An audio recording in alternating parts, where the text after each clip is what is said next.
বয়স অনেক কম হলেও মওলাই করিমের দরবারে লাখো কোটি শুকরিয়া, আমরা মোটামুটি পৃথিবী দেখার একটা সুযোগ হয়েছে। কাজেই শুধু চট্টগ্রামে থেকে কথা বললে এক ধরনের, আপনি যদি আবার চট্টগ্রাম, ঢাকা, সিলেট এই তিনটা জায়গা নিয়ে ঘুরে ফিরে এসে কথা বলেন, তা আপনার কথার ধরন ভিন্ন হবে, কারণ আপনি তিনটা জায়গা দেখে ফেলেছেন। আপনি যখন চট্টগ্রাম শহরে আছেন আপনি বুঝতেও পারছেন না যে পৃথিবীর মেজাজ কিরকম। ইভেন আপনি যখন সিলেটে যাবেন তরকারির ধরন পর্যন্ত পরিবর্তন হয়ে যায়, এটা জানেন আপনারা? আমাদের চট্টগ্রামে আমরা ডাল খাই না, ডাল, আমাদের ডাল খাওয়ার ধরন এক ধরনের, সেই ডাল নিয়ে যদি আপনি ব্রাহ্মণবাড়িয়াতে যান এদের ডাল খাওয়ার ধরন আরেক ধরনের, একই ডাল নিয়ে যদি সিলেটে যান আরেক ধরনের। তারা আমাদেরকে বলে, এটা আপনারা কি কাজ করেন, ডালটাকে আপনারা এইভাবে করেন কেন, ডালটা এই আন্দাজে খেতে হয়। তারা এখন আমাদেরকে ডাল খাওয়া শিখাচ্ছে, ঠিক না? আমরাও তাদেরকে ডাল খাওয়া শিখাই। আমরা আগে তরকারি দিয়ে খাই, তারা আগে ভালো কোনো মাছ টাছ থাকলে আগে এটা নেই। বুঝতে পেরেছেন? আমি শুধু আপনাদেরকে বলার উদ্দেশ্য হচ্ছে যে দুইটা জায়গায় পরিবর্তন, মানে দুইটা জায়গা যাওয়ার পর আপনার মন মানসিকতা খুলে যাচ্ছে। এবার আপনি যদি বাংলাদেশে কথা বলার একটা সুযোগ হয়, আপনি ব্রাহ্মণবাড়িয়া গেলেন, সিলেট গেলেন, নারায়ণগঞ্জ গেলেন, রাজশাহী গেলেন, আপনি একেবারে সাতক্ষীরা পর্যন্ত চলে গেছেন, কিশোরগঞ্জ গেলেন, এদিকেও বাউন্ডারি এদিকেও বাউন্ডারি। আপনি যে অভিজ্ঞতা সঞ্চয় করবেন সেই অভিজ্ঞতা আপনি 10 বছর বিশ্ববিদ্যালয়ে পড়ে সঞ্চয় করতে পারবেন না, এই পরিমাণ অভিজ্ঞতা আপনার হবে। সেই কারণে আমরা কোরআনের আয়াত একটা, আমি বুঝতাম না কেন আল্লাহ এই কথা বলতেন, কুল সিরু ফিল আরদ ফানজুরু কাইফা কানা আকিবাতুল মুকাদ্দিবিন এসেছে, কিন্তু আপনি যখন সিরু ফিল আরদ করবেন তো ওখানে শুধু মুকাজ্জিবিনদের আখরাম কি হয়েছে এটা তো না। আমি যখন যাচ্ছি সিরু ফিল আরদ, আমি নদী দেখেছি, সমুদ্র দেখেছি, সৌন্দর্য দেখেছি, প্রকৃতি দেখেছি। আপনার ভিতর থেকে অটোমেটিক্যালি আসছে আলহামদুলিল্লাহ, আল্লাহু আকবার, মাওলা কত দারুণ করে পৃথিবী সৃষ্টি করেছে, এত দারুণ দারুণ জায়গা। এই যে আপনার ভিতর থেকে একটা কথা চলে আসছে, এটা সফরের কারণে আসছে। সফর মানুষকে, মানুষের জীবনের অভিজ্ঞতা অনেক অনেক বিস্তৃত করে। সফর মানুষের মেজাজ পরিবর্তন করে। সফর মানুষকে তার পরবর্তী জীবনের পরবর্তী স্টেপগুলা কিভাবে নেবে সেই বিষয়গুলা সফর মানুষকে শিক্ষা দেয়। সফর মানুষের সামগ্রিক জীবনে, চিন্তা চেতনার জীবনের মধ্যে আমূল পরিবর্তন আনে, মানুষের আখলাক, মেজাজ সবকিছুর মধ্যে পরিবর্তন আনে।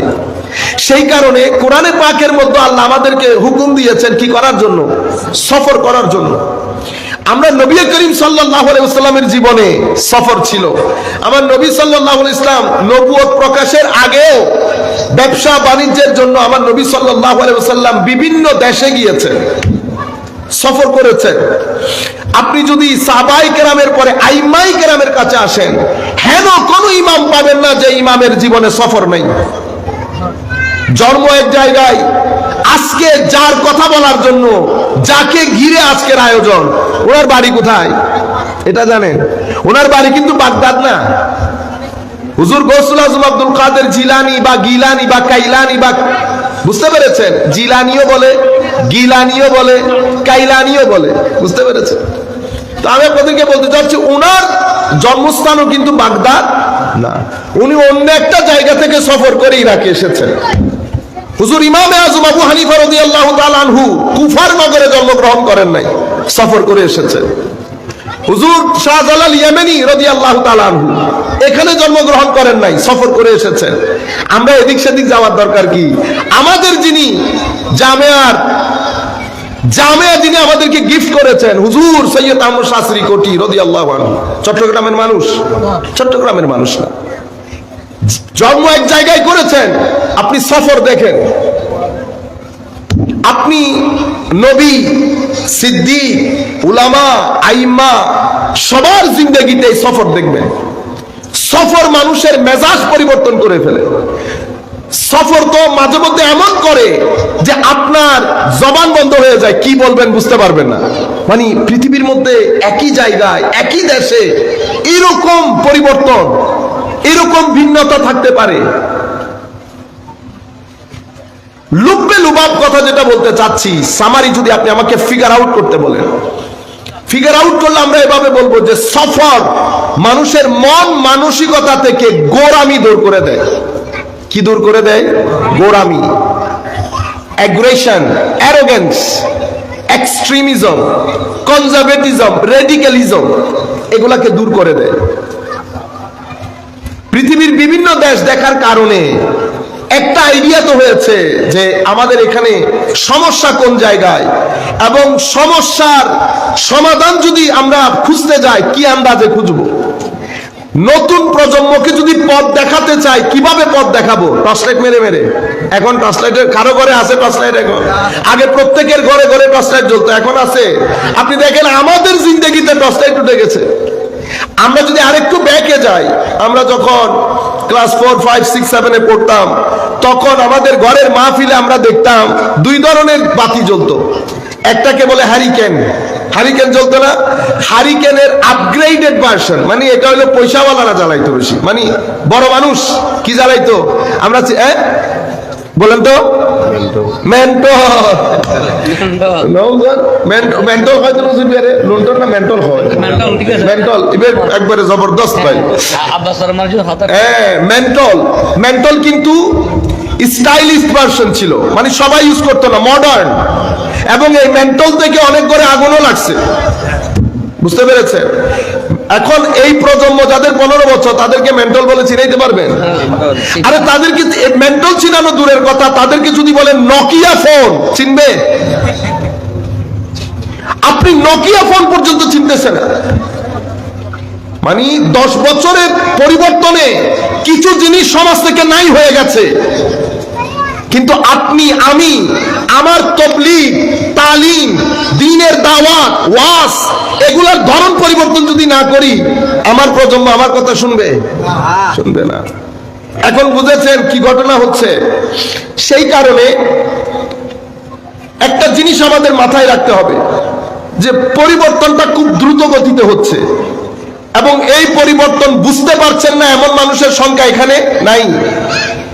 এই পরিবর্তন এত ঝড়ো হাওয়ায় পরিবর্তনের উপর লাগছে, কিছু জিনিস আমাদের সমাজ থেকে ধুয়ে মুছে সাফ হয়ে চলে যাচ্ছে বা চলে গেছে।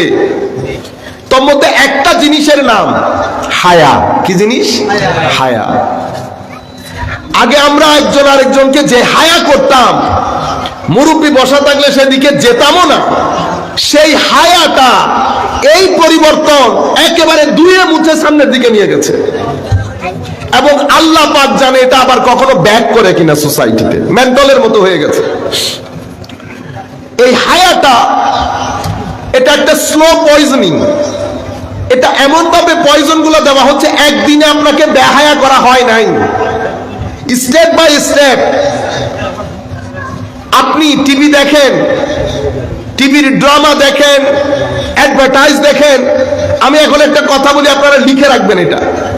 আগামী 10 বছর পরে আপনার মধ্যে যদি বিন্দু পরিমাণ গায়রাতে ঈমান থাকে, আপনি আপনার ওয়াইফ, আপনার স্ত্রী, আপনার পুত্র, ছেলে, মা বাপ, এদেরকে নিয়ে আপনি আমাদের টিভির অ্যাডভার্টাইজও দেখতে পারবেন না। বুঝতে পেরেছেন? এটাকে বলে আমাদের কালচারাল অ্যাটাক বলতে পারেন, সাংস্কৃতিক আগ্রাসন। এটার মাধ্যমে এটা হলে হয় কি, চোখের পর্দা, আমরা বলি না সুগুদ পর্দা নাই ভুয়াইবে, চোখের পর্দা মানে নির্লজ্জ। তো এই বিষয়গুলো আখলাকি ভাবে আমাদেরকে নির্লজ্জ করে ফেলা হচ্ছে। এবং মনে রাখবেন, চরিত্রের মধ্যে চরিত্রের ভূষণ, চরিত্রের পোশাক লজ্জা। যখন কোনো ব্যক্তি থেকে লজ্জা উঠে যায়, তখন সেই ব্যক্তির চরিত্র বলে কোনো কিছু বাকি থাকে না। যখন সমাজ থেকে লজ্জা একেবারে উঠে যাবে, তখন সমাজের মধ্যে, এই কথাগুলো এখানে বলাটা উচিত হবে কিনা জানি না, সম্পর্কগুলা, মানে আমাদের সাথে আমার মা আছে, বোন আছে, আমাদের কাজিন আছে, আমাদের কাজিন পর্যন্ত আমাদের থেকে নিরাপদ হবে না। সমাজ থেকে যখন লজ্জা উঠে যায়, মানুষ যখন নির্লজ্জ হয়ে যায়, এদিকে ইঙ্গিত করে আমার নবী বলেছেন, উম্মত কিয়ামত হওয়ার আগে যেই জিনিসগুলা সমাজ থেকে উঠে যাবে তার মধ্যে একটা হচ্ছে লজ্জা, হায়া, শরম।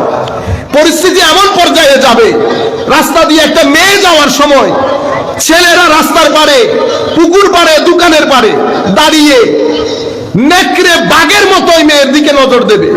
আপনারা বুঝতে পারছেন ঘটনা? আমার নবী 1400 বছর আগে, আপনি বলতেছেন গায়েব জানেন না, এটাকে হাজারের খবর দিছে, ওই 1400 বছরের পরের খবর দিতেছে। আমার নবী সাল্লাল্লাহু আলাইহি ওয়াসাল্লাম পুরা স্ট্রাকচার, আমাদের মেন্টাল, সেন্টিমেন্টাল, ইমোশনাল যে একটা স্ট্রাকচার হবে, সেটার একেবারে ক্যাটাগরিক্যাল বর্ণনা, এক্সাক্ট ওই জিনিসটা আমার নবী বলছেন। হচ্ছে না আজকে? আমার ভাইয়েরা, একটা জিনিস উঠে গেছে, সমস্যা হয়ে যায় যখন লজ্জা চলে যায়, তো মানুষ অটোমেটিক্যালি অশ্লীল হয়ে যায়। অশ্লীল বলতে যার মধ্যে শ্লীলতা নাই। তো মানুষ যখন শ্লীলতা থেকে বের হয়ে অশ্লীলতার দিকে চলে যায়, আপনি সমাজকে অস্থিরতা থেকে বাঁচাতে পারবেন না। অশ্লীলতার পরে অস্থিরতা আসবেই সোসাইটির মধ্যে। এবার সমাজ যখন অস্থির হবে, আপনি ওই সমাজের মধ্যে কোটি টাকা, কোটি হাউস, কোটি ঘর, কোটি কার, আপনার ঘরের সামনে যদি মার্সিডিজ, বিএম, লাম্বরগিনি, বেন্টলি, দুনিয়ার গাড়ি সব দাঁড়াই থাকে, আমেরিকা, ইংল্যান্ডের মধ্যে যেগুলা দাঁড়াই থাকে, কোনো কাজ হবে? ঘরের ভিতরের মানুষই শান্তিতে নাই, বেন্টলি দিয়ে কি করবেন? ওয়েস্টার্ন কান্ট্রির ঘরগুলা কিরকম? অসাধারণ ঘর, অসাধারণ রাস্তা, ক্লিন, মানুষ ভদ্র, ঘরের সামনে যার যা মন চায়।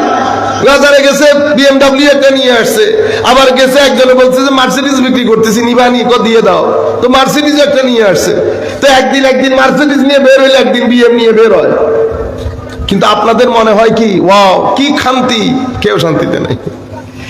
গড়ে আপনি আমার কাছে যদি ড্রেস নিয়ে আসেন গিফট হিসাবে, হুজুর কোটির দাম 10,000, পাঞ্জাবির দাম 50,000, সবকিছু মিলে 3 লাখ, আমার উঠছে দাঁতের ব্যথা। আপনি বুঝছেন ঘটনা?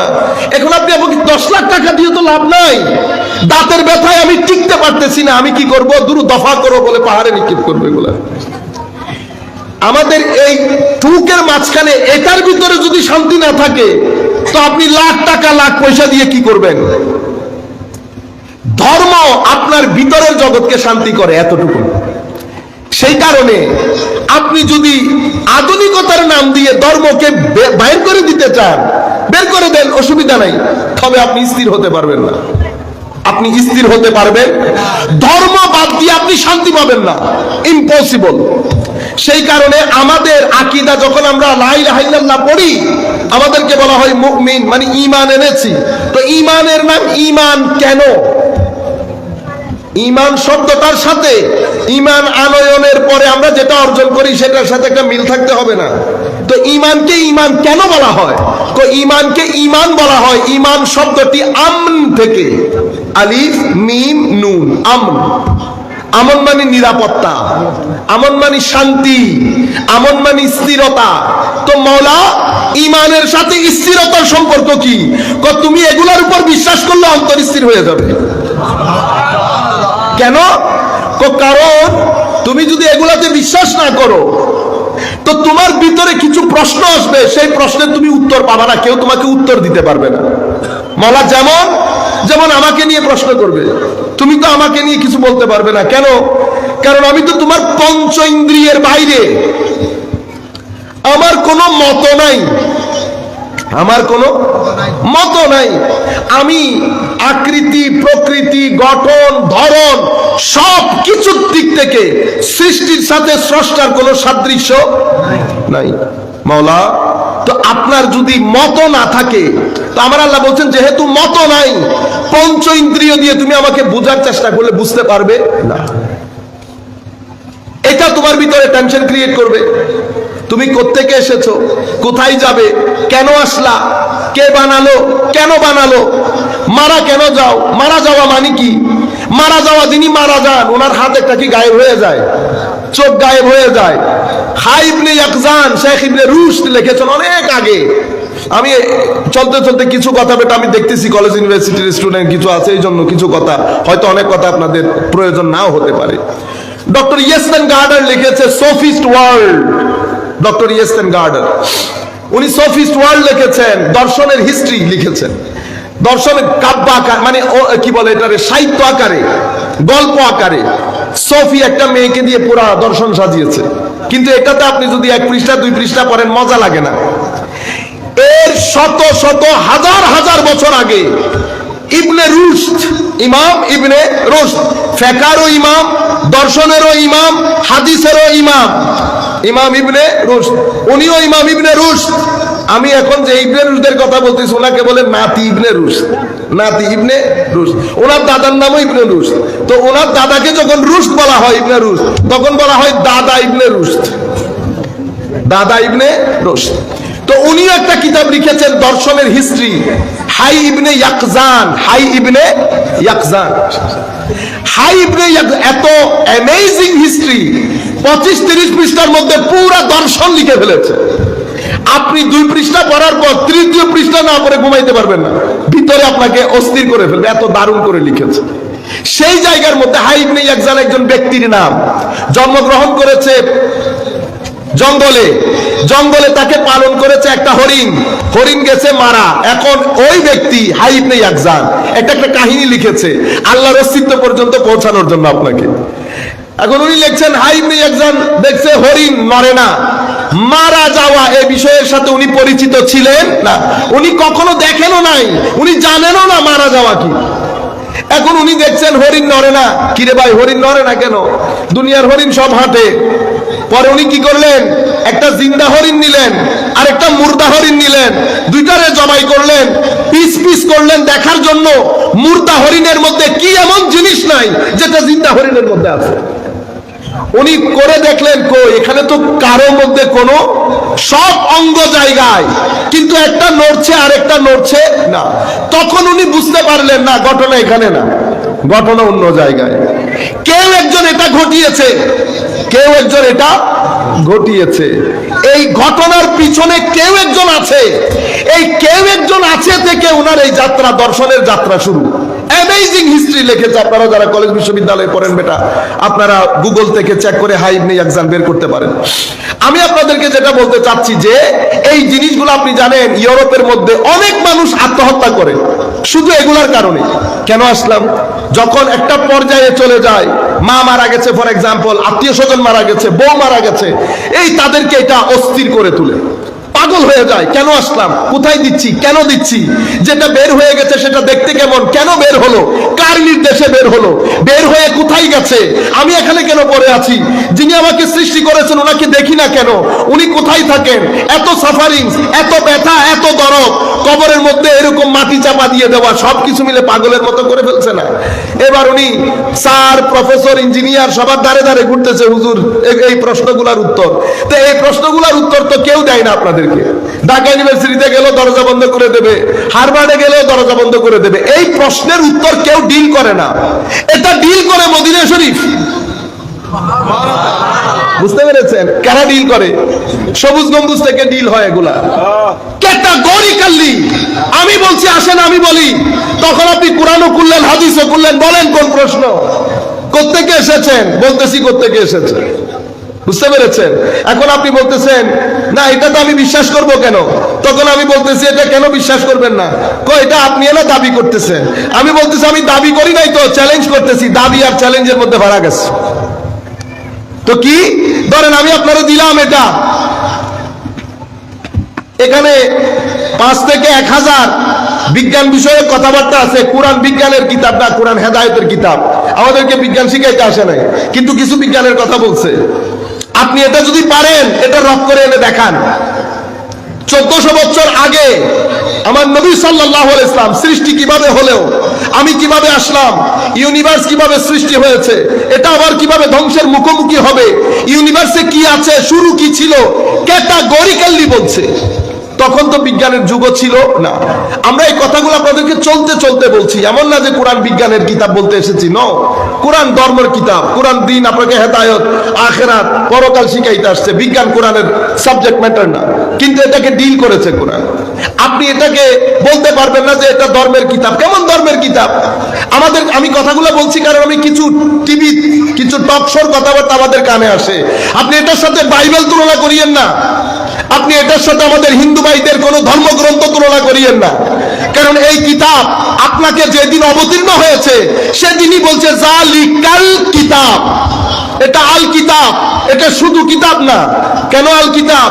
আল কিতাব বলা হয়েছে এই কারণে ইটস এ কমপ্লিট বুক। আপনি যেই চ্যানেল দিয়ে ঢুকবেন পৃথিবীর প্রত্যেকটা বিষয় যে কোনো একটা টপিককে ডিল করে। বায়োলজিকে ডিল করবে, ফিজিক্সের বই ফিজিক্সকে ডিল করবে, ইকোনমিক্সের বই ইকোনমিক্সকে ডিল করবে। ইকোনমিক্সের মধ্যে ফিজিক্স পাবেন না, ফিজিক্সের মধ্যে কেমিস্ট্রি পাবেন না। সে কারণে এগুলা কিতাব, আর এটার নাম আল কিতাব। কেন আল কিতাব? এটা মাল্টিপল। মাল্টিপল মানি যেই বিষয় জানার জন্য ঢুকবেন আপনার মনে হবে এটা ওই বিষয়ের কিতাব। এরপরে কি করলো? আরাই বাফি, এটা তো কোনো সন্দেহ নাই। এবং হুজুর সৈয়দি শাইখুল ইসলাম প্রফেসর ডক্টর মোহাম্মদ তাহেরুল কাদরি এই কোরআনের উপর এনসাইক্লোপিডিয়া লিখেছে। বর্তমান জামানার মধ্যে আল্লাহ রাব্বুল আলামিন এই সম্মান আহলে সুন্নাত ওয়াল জামাতকে দিয়েছে, এনসাইক্লোপিডিয়া অফ কোরআন। এটার মধ্যে উনি দেখিয়েছেন 17 থেকে 22,000 জ্ঞান উনি কোরআন থেকে বের করে করে দেখিয়েছে। আপনি কিচ্ছু করতে হবে না, কিতাব উল্টাবেন। আপনার দরকার ফিজিক্স, এফ এর মধ্যে যখন যাবেন ফিজিক্স বের হবে, কোরআনের কোন কোন আয়াতে আল্লাহ ফিজিক্সের কথা বলেছেন পুরো লিস্ট। এরপরে আপনার মনে হচ্ছে আমি হিস্ট্রি, আপনি এইচ যাবেন, হিস্ট্রি বের করবেন, কোরআনের একটা একটা আয়াত আপনাকে বলে দেবে হিস্ট্রি সম্পর্কে কোরআনে কি কি এসেছে। কেমিস্ট্রি বলেন, বায়োলজি বলেন, ফিজিক্স বলেন, অ্যাস্ট্রোফিজিক্স বলেন, উনি ওনার মতো করে এনসাইক্লোপিডিয়া লিখেছে। Can you imagine? যারা কলেজ ইউনিভার্সিটিতে পড়ে তারা বুঝার কথা, যারা বুঝে না তাদের তো সম্ভব না বুঝা, আমার পক্ষে সম্ভব না এনসাইক্লোপিডিয়া কি সেটা বুঝানো। বুঝতে পেরেছেন? তো আমি আপনাদেরকে বুঝাতে চাচ্ছি যে আমাদের এটা এমন না যে দাবি। আবার উনি বলছেন লারাই বাফি, আমি আল কিতাব বাট লারাই বাফি, আমার ভিতরে কোনো সন্দেহ নাই। মূল কথা যেখান থেকে শুরু করেছি সেটা হচ্ছে আমাদেরকে অস্থির করে তুলে এই প্রশ্ন, এবং ইউরোপের মধ্যে হাজার মানুষ আত্মহত্যা করে এই প্রশ্নগুলা নিয়ে। আপনি যখন এই প্রশ্নগুলা নিয়ে কোরআন খুলেছেন, কোরআন আপনাকে বলতেছে রব্বানা ইন্নানা সামি'না মুনাদিয়ান ইউনাদি লিল ঈমান আন আমিনু বিরাব্বিকুম ফাআমান্না রব্বানা ফাগফির লানা যুনুবানা ওয়া কাফির আন্না সাইয়্যাতিনা ওয়া তাওয়াফানা মাআল আবরার ওয়ালিল্লাহি মুলকুস সামাওয়াতি ওয়াল আরদ ওয়ালিল্লাহি মুলকুস সামাওয়াতি ওয়াল আরদ ওয়াল্লাহু আলা কুল্লি শাইইন কাদির ইন্না ফি খালকিস সামাওয়াতি ওয়াল আরদি ওয়া ইখতিলাফিল লাইলি ওয়ান নাহারি লাআয়াতিন লিউলিল আলবাব ইয়াসআলুনাকা আনির রূহ কুলির রূহু মিন আমরি রাব্বি ইয়াসআলুনাকা আনির রূহ কুলির রূহু মিন আমরি রাব্বি। তো কেমনে সৃষ্টি হয়েছে? তো আমার আল্লাহ রাব্বুল আলামিন বলেছেন কেমনে সৃষ্টি হয়েছে। আমার আল্লাহ বলছেন আমি তোমাকে প্রথমে পানি থেকে মাটি থেকে বানিয়েছি, এর পরবর্তীতে তোমার দ্বিতীয় সৃষ্টি আমি তোমার মায়ের পেটের গর্ভের মধ্যে সুম্মা জাআলনাহা ফি কারারিম মাকিন। এর পরবর্তীতে আল্লাহ সৃষ্টির স্টেজ বাই স্টেজ বলেছেন।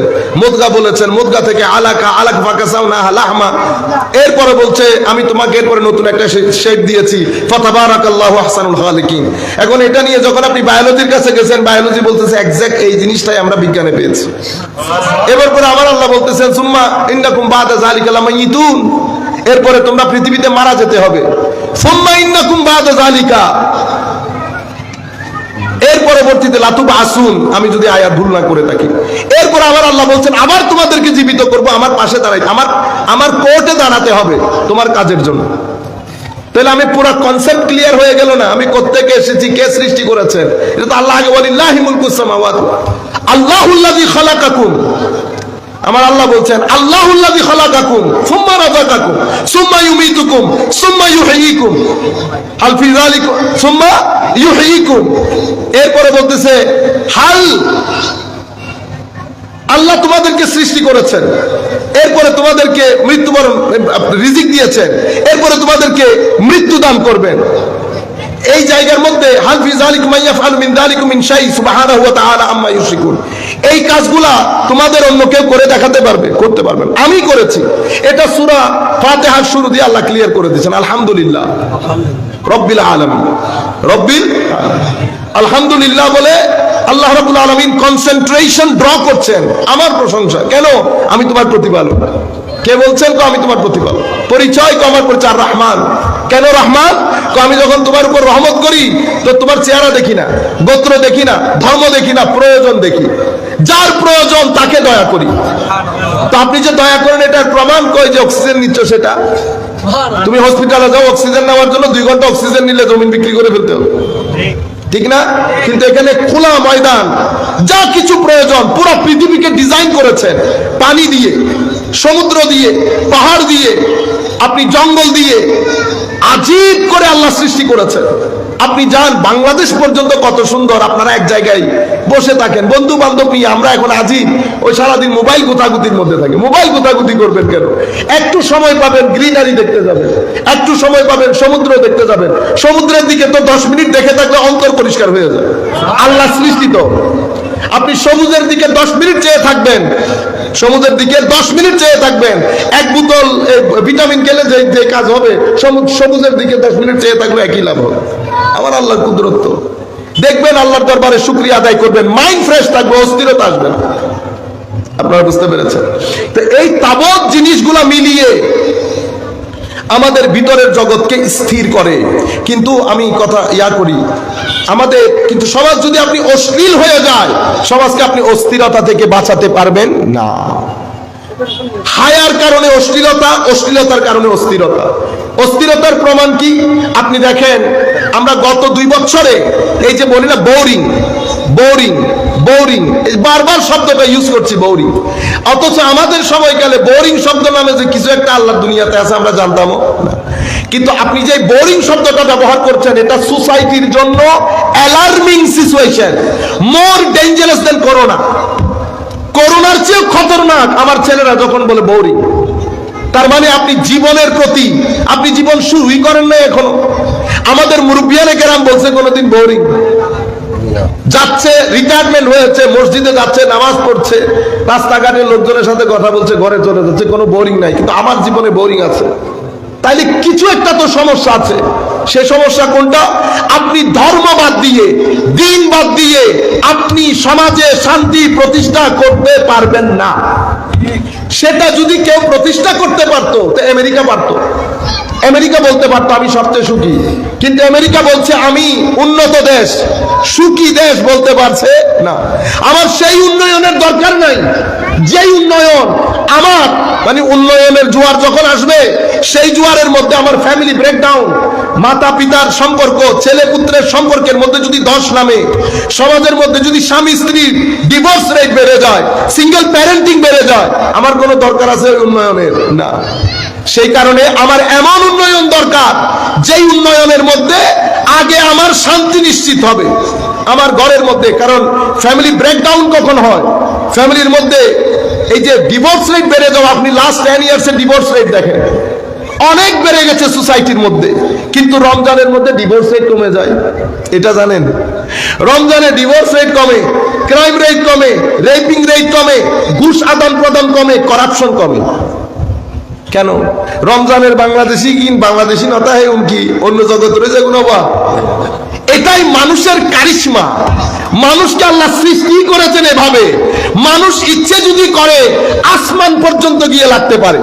একই মানুষ নামতে নামতে জমিনের, আল্লাহ বলছেন না একই মানুষ চতুষ্পদ জন্তুর চেয়েও নিকৃষ্ট হতে পারে। একই মানুষ, এক মানুষের জবান অতি নম্র, আরেক মানুষের জবান অতি কর্কশ। এখন এটা ডেলিভারি সেন্টার, এটা দিয়ে আপনি এই যে কর্কশ ল্যাঙ্গুয়েজ বের হচ্ছে, এটা দিয়ে বের হবে, আপনি যেটা এখানে বানাবেন ওইটা এদিক দিয়ে বের হবে। এখানে প্রডিউস হয় না, এখানে ডেলিভারি হয়। ডেলিভারিওয়ালার তো দোষ নাই। আপনি ফ্লাইটের মধ্যে এসি চলে না, আপনি যদি ফ্লাইটের যারা অ্যাটেন্ডেন্স আছে তাদের লোকে চিল্লাফাল্লা করেন, কোনো কাজ হবে? তারা বলবে বাইরে আমি তো চাকরি হোল্ডার এখানে। আপনি যদি ঝগড়া করেন তো কোথায় গিয়ে করতে হবে? সেন্টারে গিয়ে করতে হবে। এখন এটা ডেলিভারি সেন্টার, এটার লোকে মারামারি করে কোনো লাভ নাই। সেন্টেন্স তৈরি এখানে হয় আর সেন্টেন্সের খামির বানায় এখানে। কোথায়? এই জায়গায়। পার্ট 3টা, এটা একটা যেটা কলব নফস রূহ, 3টা জিনিস এক বর্তনের মধ্যে, এই সামান্য এই জায়গা, এই জায়গাকে পরিবর্তন করে হুজুর গৌসুল আজম হয়েছে। এই জায়গার কারণে মানুষ একই ধরনের মানুষ, কিন্তু একজনের এটা এমন পরিষ্কার হয়েছে, উনি বসেছেন এখানে শ্রীকোট দরবারের মধ্যে মানুষকে রাস্তা দেখান। হুজুর গৌসুল আজম বসা এক জায়গায়, বাংলার জমিনে কারো কোনো প্রয়োজন, হুজুর গৌসুল আজম মদত করছে, আমার ভাই আরেক জায়গা থেকে উঠে যাবে, শিরক শিরক শিরক শিরক শিরক শিরক শিরক শিরক শিরক হয়ে গেছে। কেমনে এই কথা বলে ফেললেন, ঠিক না? হুজুর গৌসুল আজম আমার নবীর উম্মতের মধ্যে না, তো আমার নবীর উম্মতের গৌস আর সুলাইমান আলাইহিস ইসলামের কুতুব আসেফ বিন বরখিয়া এক হবে?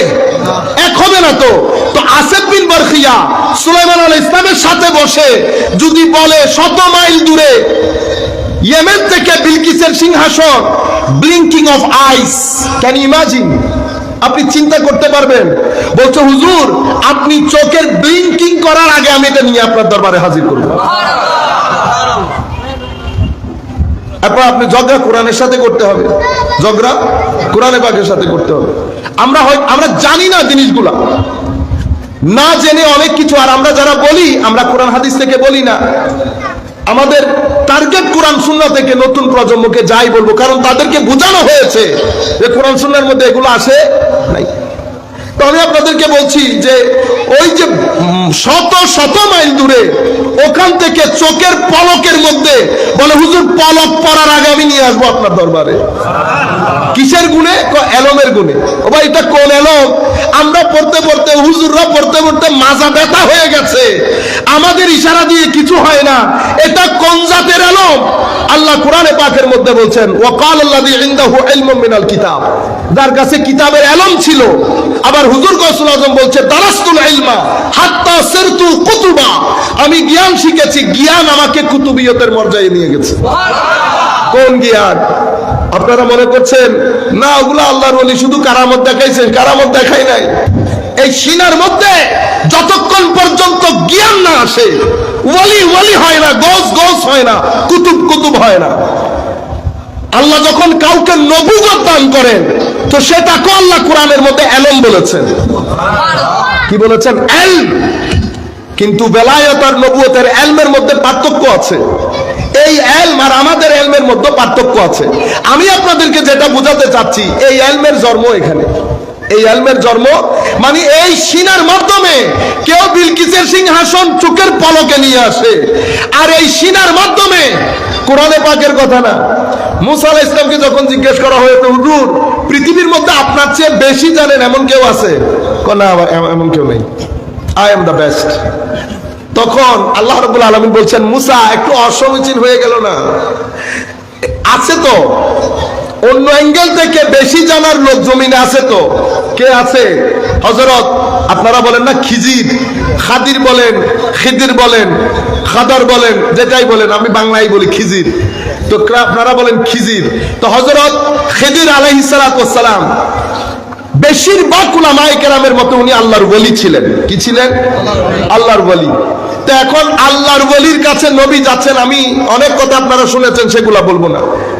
এখন একটা জায়গার মধ্যে ওনারা নেমেছেন, সেটা মাজমাউল বাহরাইন, দুই পাহাড়ের মিলন, দুই সমুদ্রের মিলন স্থল। সেখানে ওনারা একটু ফ্রেশ হবেন, দীর্ঘ সফর তো, অনেক বছরের সফর, অনেক দিনের সফর। মুখ ধুবেন, একটু হাত পা ধুবেন, ওনারা ক্ষুধার্ত, কিছু খাওন দাওন খাবেন। তো নিয়ে গেছে ফ্রাই মাছ। কোরআনের মধ্যে শুধু মাছের কথা এসেছে, কিন্তু মাছের ব্যাকগ্রাউন্ড আসে নাই। একটা ব্যাকগ্রাউন্ড আছে, এটা সুফিয়ায়ে কেরাম বলছেন যে মুসা আলাইহিস সালাম যখন আল্লাহকে জিজ্ঞেস করেছেন মাওলা ওনাকে পাবো কোথায়, তো মাওলাই করিম ওনাকে এলহামের মাধ্যমে জানিয়েছেন যে তুমি একটা ফ্রাই মাছ নিয়ে যাও। ফ্রাই মাছ যেই সমুদ্রের যেই জায়গার মধ্যে গিয়ে জিন্দা হয়ে চলে যাবে, সেটা আমার খিদিরের জায়গা। এখন একই ঘটনা ঘটেছে, ওনারা ফ্রেশ হবেন, ফ্রেশ হওয়ার জন্য নেমেছেন। নামার পরে এটা ফ্রাই মাছ, ফ্রাই ফিশ, আমাদেরকে এখন লটিয়া ফিশ দেওয়া হয়েছে ফ্রাই। এখন এই ফ্রাই মাছ এই পুকুরের মধ্যে যদি জিন্দা হয়ে চলে যায়, বিশ্বাস করবেন এই ঘটনা কোরআন বলছে। আমি যদি বলি এটা মিথ্যা, তো ইমান ছেড়ে দিতে হবে, ঠিক আছে? এখন ইউসা বিন নুন, মুসা আলাইহিস সালাম বসলেন, বসার পরে জিজ্ঞেস করেছে, ইউসা খাওয়া দাওয়া বের করে একটু। তখন উনি মাথায় বাড়ি করছে, হুজুর আমি তো বলতে ভুলে গেছি, আমরা যেখানে নেমেছি সেখানে তো ঘটনা একটা ঘটে গেছে। কি ঘটনা? কই যে মাছ নিয়ে এসেছিলাম ফ্রাইট, ওইটা তো হুজুর জীবিত হয়ে সাঁতার কেটে সমুদ্রের দিকে চলে গেছে। তখন মুসা আলাইহিস সালাম বলছে, জালিকা মা কুন্না নাবগি, আমরা ওইটার তালাশে বের হয়েছি। তাইলে মুসা আলাইহিস সালামের উত্তরের মাধ্যমে বোঝা যাচ্ছে আল্লাহ রাব্বুল আলামিন বলেছেন মুসা আলাইহিস সালামকে, মুসা খিদির ওই জায়গার মধ্যে থাকে যে জায়গায় মরা মাছ জীবিত হয়ে যাবে। তাহলে আমরা এখান থেকে মেসেজ কি পাই? মেসেজ হচ্ছে আল্লাহর ওয়ালি যেখানে থাকেন সেখানে মুর্দা কলব জিন্দা হয়। তো মুর্দা কলব কেন জিন্দা হয়? এই রশিনার কারণে। আপনারা যে বলেন হুজুর তরিকায়ে কাদেরিয়ার মধ্যে, আমি আপনারা মনে করাই দিন, আমি এই কথাটা একটু পরে বলবো, এটা মনে করাই দিবেন, পরে ভুলে যাব। এমনিতে আমাদের তরিকায়ে কাদেরিয়ার মধ্যে 7টা স্তম্ভ আছে, যেগুলাকে বলা হয় উসুল তরিকায়ে কাদেরিয়া। যেই 7টা উসুলের উপর হুজুর গৌসুল আজম নিজের তরিকার ভিত্তি প্রস্তর স্থাপন করেছেন। কিন্তু দুঃখের বিষয় হচ্ছে আমরা তরিকায়ে কাদেরিয়ার লোক, আমরা আমাদের উসুল জানি না। আমাদের সাধারণ মানুষ, উলামায়ে কেরামের কথা বলছি না, ওনারা জানেন। আমরা সাধারণ মানুষ, আমি বলছি আমি এই কলেজের ছাত্র, কিন্তু আমি জানি না আমার কলেজের উসুল কি, আমার কলেজের রুলস কি, লস কি, রেগুলেশন কি, ড্রেস কোড কি, কথা বলার কোড কি, প্রেজেন্টেশন কোড কি, আমি কোনো কিছুই জানি না। এখন আপনি যখন মানুষের সাথে কথা বলেন, সেও কনফিউজ, আপনিও কনফিউজ। সেটা আমরা একটু পরে বলবো, আপনারা স্মরণ করাই দিবেন। কিন্তু কাদেরিয়া তরিকার মধ্যে 7টা উসুলের মধ্যে 2টা কাদেরিয়া তরিকার মানে আপনি মনে করতে পারেন যে পরিচয় বহন করে এমন 2টা জিনিস। সেটা কি? একটা হচ্ছে as-sidq, সততা, সত্যবাদিতা, আর একটা হচ্ছে আল-ইলম, জ্ঞান। এই 2টা জিনিসকে মানে তরিকায়ে কাদেরিয়ার একেবারে আপনি মনে করতে পারেন পরিচয় বহন করে এমন 2টা জিনিস। সিদক মানি সর্ব অবস্থায় সত্যবাদী হওয়া, জাহেরে বাতেনে। সিদকের হুজুর গৌসুল আজম বুনিয়াতুত তালিবিনের মধ্যে বিস্তারিত ব্যাখ্যা দিয়েছেন সিদক বলে উনি কি বুঝিয়েছেন। এখন হুজুর গৌসুল আজম যখন প্রতিমধ্যে ডাকাত দল ধরেছে, এটা আপনারা শুনেছেন না যে সত্য কথা বলার কারণে ডাকাত সর্দার এটা তওবা করেছে, এটা বলেছেন না? ঘটনা সত্য, কিন্তু হুজুর গৌসুল আজম সত্য কথা বলার কারণে ঘটনা ঘটেছে সেটা সত্য না। মানে সত্য কথা বলার কারণে ডাকাত সর্দার নিয়ে গেছে, এটা সত্য, এবং সততা সত্যবাদিতা থেকে ইমপ্রেসড হয়েছে, এটাও সত্য, কিন্তু শুধু এই কারণে তওবা করেছে এটা সত্য না। এখানে ঘটনা আরো আছে। ঘটনা কি? হুজুর গৌসুল আজম যখন এই অল্প 17-18 বছর বয়সে বাগদাদের দিকে যাচ্ছেন, তখন হুজুর গৌসুল আজমের বেলায়েতের খামির তৈরি হয়ে গেছে। এমন না যে উনি ওখানে গিয়ে হয়েছেন, ও ভাই দুনিয়াতে যখন চোখ খুলেছে, দুনিয়াতে যখন চোখ খুলেছে, তো দুনিয়াতে চোখ খোলার সময় হুজুর গৌসুল আজমের সাথে 2টা জিনিস এসেছে। কয়টা জিনিস? 2টা। একটা হচ্ছে রক্ত, একটা রক্তের পবিত্রতা, 2 দিক থেকে হাসানি এবং হুসাইনি। শুধু হাসানি হুসাইনি আহলে বাইত রাসূল না, যেই মা বাবার মাধ্যমে আহলে বাইত রাসূলের সাথে কানেক্টেড ছিল, সেই মা বাবার মধ্যে বাবা ইমামে হাসান ইমামে হুসাইনের চরিত্রের কপি ছিল, মাতা ফাতেমাতুজ জাহরার চরিত্রের কপি ছিল, মাতার মায়ের কপালে ফাতেমাতুজ জাহরার সিজদার ফয়েজ ছিল, আর বাবার কপালে ইমাম হাসান হুসাইনের চরিত্রের ফিউজাত ছিল। শুধু আহলে বাইত রাসূল আহলে বাইত রাসূল আহলে বাইত রাসূল ছিল তা না, যাদের মাধ্যমে কানেক্টেড ছিলেন তারা লায়েক ছিল, লায়েক বললে ভুল হবে, এক্সিলেন্ট ছিল। তো হুজুর গৌসুল আজমের রক্তের পবিত্রতা ছিল, এটা হচ্ছে নাসব নামা। একটা হচ্ছে নাসবের রব, দবদবা, জালাল, জামাল। এরপরে তারবিয়তের, যেই জায়গাতে খামির আমি করছি, যেই জায়গাতে দোকান 2 ধরনের হয় না, একটা আপনাদের রাস্তার পাশে রুটি বানানোর দোকান, খামির যখন করতেছে গাড়িও চলতেছে, মশা আসতেছে, মানুষ শ্বাসও ছাড়তেছে, সবকিছু আছে না, এখানেও খামির তৈরি হয়। খামির তৈরি রুটি যতই সুস্বাদু হোক, এটা আপনার শরীরের জন্য মঙ্গলজনক না। যিনি করেন উনি গুনাহগার হবেন, যিনি করেন উনি গুনাহগার হবেন। কেন? কারণ উনি মানুষকে ক্ষতির মুখে ফেলে দিচ্ছেন, মানুষকে ক্ষতির মুখে ফেলে দিচ্ছেন। এই ধরনের লোক আপনারা যদি আপনাদের মধ্যে এগুলো থেকে থাকে, আপনারা এগুলো বন্ধ করে দেন। এগুলো আমাদের সচেতনতা দরকার। সেই কারণে আপনারা পারিবারিকভাবে শান্তি পান না। কিছু কাজ আমরা এমন করি যেটার মাধ্যমে জাতির ক্ষতির কারণ হয়। যারা এই ধরনের কাজ করে মোস্টলি পরিবারের মধ্যে অশান্তি থাকে, অস্থিরতা থাকে। সুতরাং আমার মধ্যে যখন অশান্তি অস্থিরতা আসবে, আমি আমার পুরা সত্তা মনিটর করব, আমার মাধ্যমে খালকে খোদা আল্লাহর সৃষ্টির কোনো কষ্ট হয়েছে কিনা। রয়ে গেল আমার গুনাহ, তো আমি কি ফেরেশতা? আমি গুনাহ করতে এসেছি এখানে, গুনাহ করব রাতে আল্লাহর দরবারে, আল্লাহর সিজদার কদম, আল্লাহর কুদরতির কদম ধরে পড়ে থাকবো, আল্লাহরে ক্ষমা করে দাও, ক্ষমা করে দাও। গুনাহ করছি, মানুষ করে ফেলছে। আমার আল্লাহ বলতেছে, আমার নবী বলছে, উম্মত 70 বারও যদি গুনাহ করি 70 বার তওবা করবে, আল্লাহ ক্ষমা করে দেবে। আল্লাহ তো এমন ব্যক্তিকে আবার জীবিত করে নিয়েছে।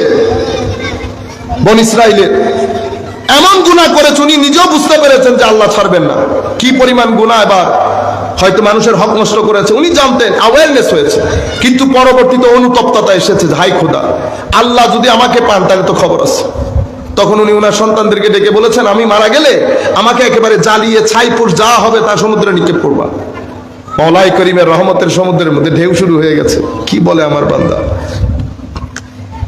খবর ওনাকে আবার নতুন করে বানিয়েছে, যেগুলা যে ইনগ্রেডিয়েন্ট গুলা ফেলে দেওয়া হয়েছে, সেই ইনগ্রেডিয়েন্ট থেকে আল্লাহ তো কুন ফায়াকুন, কুন ফায়াকুন বলে। এই কাজ কেন করলা? কমলা বড় ভয় লেগেছে। কেন? কমলা বড় গুনাহ করেছে। দূর বেটা, তোরে ক্ষমা করে দিছি, তোরে ক্ষমা করলে আমার কোনো ক্ষতি আছে না। আল্লাহর ক্ষমা এত মহান, যেভাবে করবেন, যেভাবে চাইবেন সেভাবে হবে। আপনি আপনার জীবনকে যেভাবে সাজাতে চাইবেন সেভাবে সাজাতে পারবেন। আপনি যদি চান আল্লাহ কারো হাতে, কোন মানুষের কাছে যেন আমার হাত পাততে না হয়, বলা হাত পাতলে আমি আপনার দরবারে পাতবো।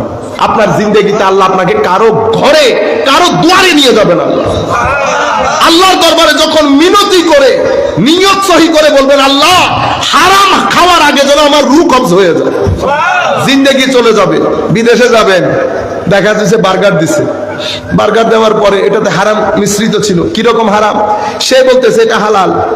হারাম বলতে একই চামচ দিয়ে যখন শুকরের তেল আর আমাদের নর্মাল যেটা আমরা অয়েল খাই, জৈতুনের তেল, তো দুই তেল হালাল আমার জন্য, জৈতুন থেকে দিয়েছে সে, কিন্তু স্পুন ব্যবহার করেছে একটা, চামচ ব্যবহার করেছে একটা। তো উনি যখন এখানে চামচ ব্যবহার করতেছে, তেল লেগেছিল না, তো তেল দিয়ে আবার এটা যখন এই তেলের মধ্যে দিয়েছে, তেলটা হালাল আছে আর হালাল নাই। এই জায়গার মধ্যে আল্লাহ আপনাকে বাঁচিয়ে নেবেন, এইটাও আপনার পেটে ঢুকতে দিবেন আল্লাহ। আমার আল্লাহ বলছে, আনা ইনদা জান্নে আবদে বি, আমি তোমার সাথে সাথে আছি, তুমি যেভাবে চাইবা আমি তোমার সাথে সেভাবে থাকবো। তো হুজুর গৌসুল আজম আব্দুল কাদের, এখন ঘটনা ঘটেছে কিভাবে? ওই যে বলেছিলাম নসবের একটা, তো নসবের জামাল, রূপ, দবদবা, আরেকটা যখন দুনিয়াতে এসছে ওই যে খামির, আরেকটা খামির, এমন একটা জায়গা, দোকান, 5 স্টার হোটেল, খামির যেখানে তৈরি হয়, আগে সেখানে অ্যাটমসফিয়ার, যেটা পরিবেশ, হাইজিনিক বলে না, হাইজিনিক, যিনি করেন ওনাকে হাইজিনের ট্রেনিং দেওয়া হয়। ওনার সার্টিফিকেট একেবারে লটকিয়ে রাখতে হয়, হাতের মধ্যে গ্লাভস করতে হয়, একেবারে যতটুকুন করলে এটা স্বাস্থ্যকর হবে সেই ক্রাইটেরিয়া মেনটেন করা হয়। দুই খামির কি এক হয়? দুই খামির এক না। এখানে খামিরের মধ্যেই বেলায়ত। খামির যখন করতেছে, আটও আছে, লবণও আছে, তেলও আছে। তো হুজুর গৌসুল আজমের খামির যখন তৈরি হচ্ছে, একে তো নসব, একে তো তরবিয়ত, আর এক তো মা বাবা, তিনটার নসব দিয়ে, তিনটা জিনিস দিয়ে যখন খামির তৈরি হচ্ছে, বেলায়েত এটার ভিতরে ছিল। তো দুনিয়া এতটুকুন অ্যাওয়ারনেস নিয়ে দুনিয়াতে এসেছেন। আপনি বলবেন আবার অ্যাওয়ারনেস কি হয়ে গেল? ও ভাই, আপনি যে, আমরা যে কদু গাছ লাগাইতাম যাই, এটা কি আমরা কোন ইউনিভার্সিটিতে শিখছি? আপনি শিখছেন? এই যে আমরা বাইবর্ন, আমাদের মধ্যে অ্যাওয়ারনেস আছে, আমরা করতে পারি, এটা আমাদের ভিতরে বাইবর্ন জিনিসটা আছে। আপনারা বুঝতে পেরেছেন? হুজুর গৌসুল আজম আসলেন, চোখ খুললেন, চোখ খোলার পরে পুরা ঘরের মাহল ওনার আশপাশের মাহল থেকে ভিন্ন।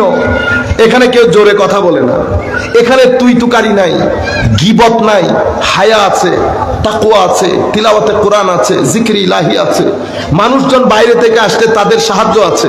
উনি দেখছেন আরেকটু যখন হুঁশ এসেছে, আরেকটু ম্যাচিউরড হয়েছে, উনি দেখতে পাচ্ছেন হাই খোদা, এখানে তো দেখি আমার মা কিছু না থাকলে যা আমাদের নিজেদের খাবার আছে সেটাও মানুষকে দিয়ে দেয়। এখানে আমার বাবা কথা বলার সময় মা চুপ করে থাকে, মা কথা বলার সময় বাবা চুপ করে থাকে। আমাদের কথাগুলো এক রুমের কথা আরেক রুমে শোনাই যায় না, এত দিনী আওয়াজ, এত আখলাক, এত সৌন্দর্য। তো হুজুর গৌসুল আজম তিলাওয়াতে কোরআন, নামাজ, তাহাজ্জুদ, এগুলা তো ওনার একেবারে স্বল্প বয়স থেকে, যখন উনি মাত্র বোঝা শুরু করছেন তখন থেকে উনি পাঞ্জাগানা পড়েন নাই, তো শুধু তাহাজ্জুদও ছিল। তো যখন 17 বছরের হচ্ছে, 16 থেকে 17 বছরের মাঝখানে হুজুর গৌসুল আজম যেখানে যেতেন একটা টেলিফোন শুনতে পেতেন, একটা টেলিফোন শুনতে পেতেন। কোন টেলিফোন? বারবার উনাকে বলা হচ্ছে, you have not created for this world, তোমাকে এখানের জন্য বানানো হয় নাই, তুমি ডিভাইনলি ফিচার্ড করা হয়েছে, তোমাকে একটা নির্দিষ্ট টার্গেট নিয়ে বানানো হয়েছে। এখন উনি যখন এগুলা শুনেছেন ভয় পেয়ে গেছেন। ভয় পান নাই তো, কারণ ভিতরের মধ্যে তো অ্যাওয়ারনেস ছিল, yes I have come from something, from some very important assignment, আমি একটা মিশন নিয়ে এসেছি। তো উনি যখন 18 বছর বয়সে বাগদাদ যাচ্ছেন তখন সিনাবর্তী নূর ছিল, সিনাবর্তী নূর ছিল। তো সিনাবর্তী নূর আলা মানুষ যখন চোখ দিয়ে কারো সিনার দিকে দেখে তো সেই সিনা গলে পানি হয়ে যায়। আমরা মনে করি সত্য কথা বলার কারণে সত্য না, ওইটা ঠিক, কিন্তু হুজুর গৌসুল আজম যখন ওই ডাকাত সর্দারের দিকে চোখ দিয়েছে সাথে সাথে সে তওবা করতে বাধ্য হয়েছে। কেন?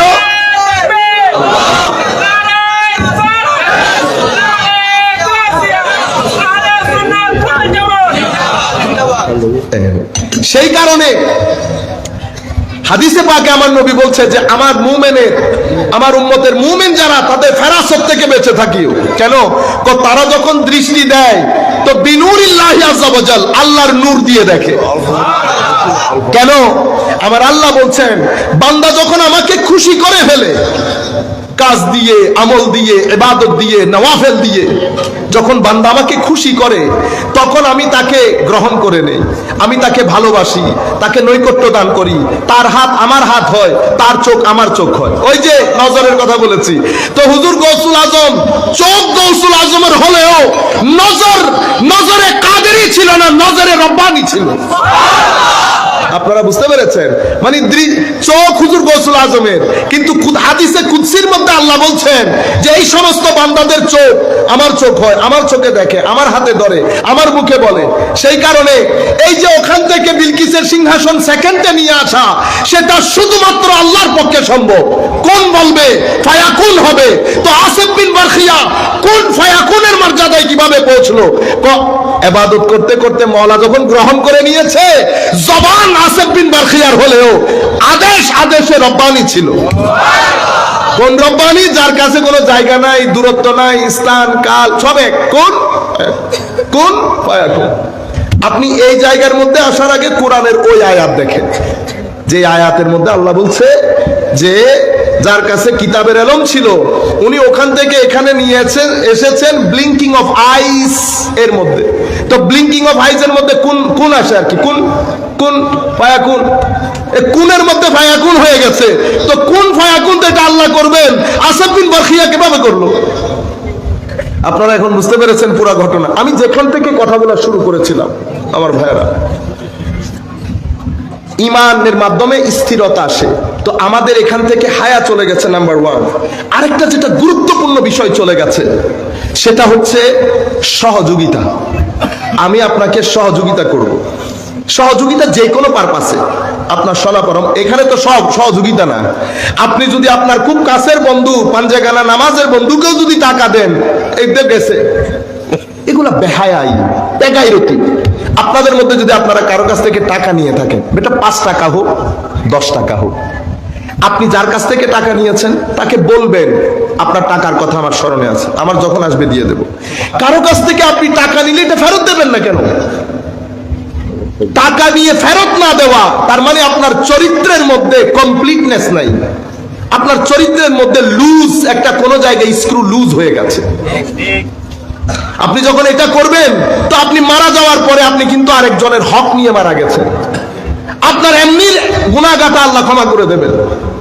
অসুখ হয়েছে, গুনাহ ক্ষমা হয়ে গেছে। ডায়াবেটিস বেড়ে গেছে, গুনাহ ক্ষমা হয়ে গেছে। চোখে ব্যথা পেয়েছে, গুনাহ ক্ষমা হয়ে গেছে। রাস্তায় হাঁটতে হাঁটতে পাথরে খুঁচা খেয়েছি, গুনাহ ক্ষমা হয়ে গেছে। গায়ের জ্বর বেড়ে গেছে, গুনাহ ক্ষমা হয়ে গেছে। সর্দি হয়েছে, গুনাহ ক্ষমা হয়ে গেছে।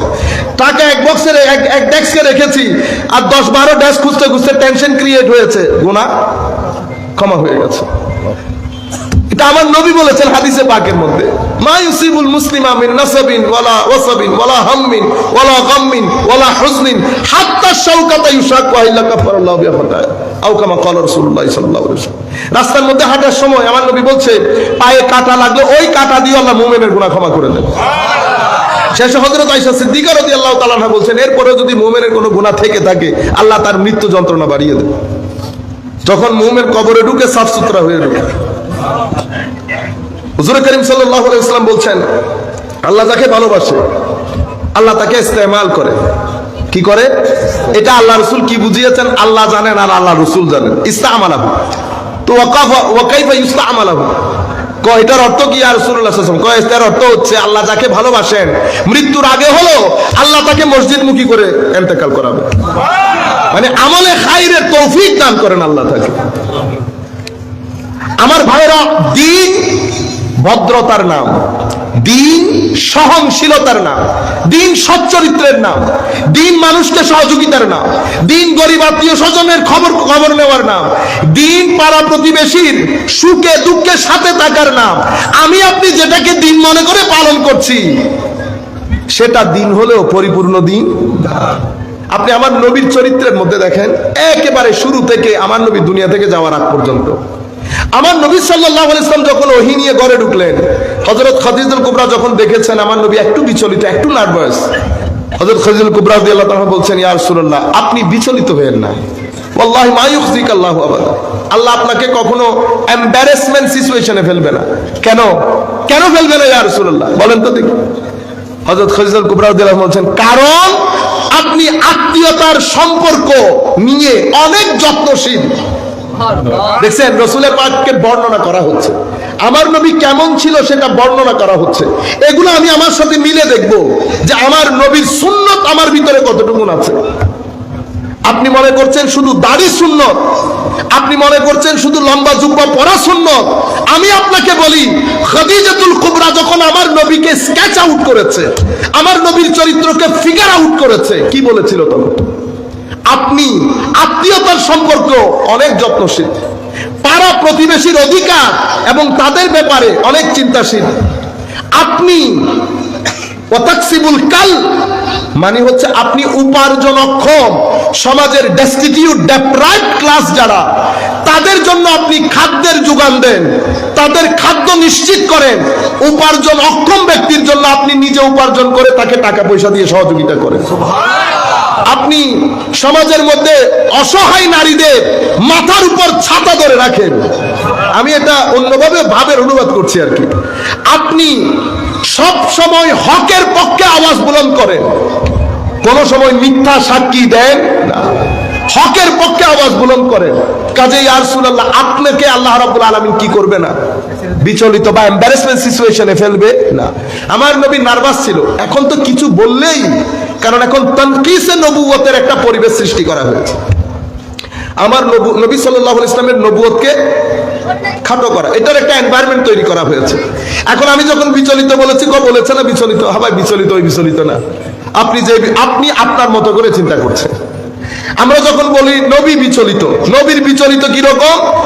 এত বড় জিম্মাদারি রাহমাতুল লিল আলামিন করা হয়েছে, আমার নবী আমাকে নিয়ে আপনি মনে করেছেন এই ছোট্ট দুনিয়া, এই ছোট্ট পৃথিবী, না, উনি তো আলামিন, মানে হচ্ছে রহমত ফর দি হোল ইউনিভার্স। এত বড় জিম্মাদারি নিয়ে মানুষের মধ্যে একটা নার্ভাসনেস তো থাকে। কেন? আমি জানি আমি পারবো, মাওলা কামা হক্কুহু পারবো কিনা। হুজুর আপনি তো আপনার ক্লাসে আমাকে পাঠাইছেন, আপনার ক্লাসে আমাকে পাঠাইছে। আমি জানি এটা আমি পড়াতে পারবো, কিন্তু তবুও তো একটা বিষয় থেকে যায়, হুজুর হক আদায় করতে পারতেছে কিনা, হক আদায় করতে পারতেছে কিনা। আপনি বুঝতে পেরেছেন? এটাকে ইন্টারপ্রেট করার জন্য বললাম। এভাবে হুজুর করিম সাল্লাল্লাহু আলাইহি ওয়াসাল্লামের চরিত্রের মধ্যে কখনো আপস এন্ড ডাউনস আসে নাই। তো আকাবার প্রথম শপথ, দ্বিতীয় শপথ যারাই এসেছে, আমার নবী যখন বায়াতদের পরে তাদের কাছ থেকে ওয়াদা নিয়েছে, কি বলেছে?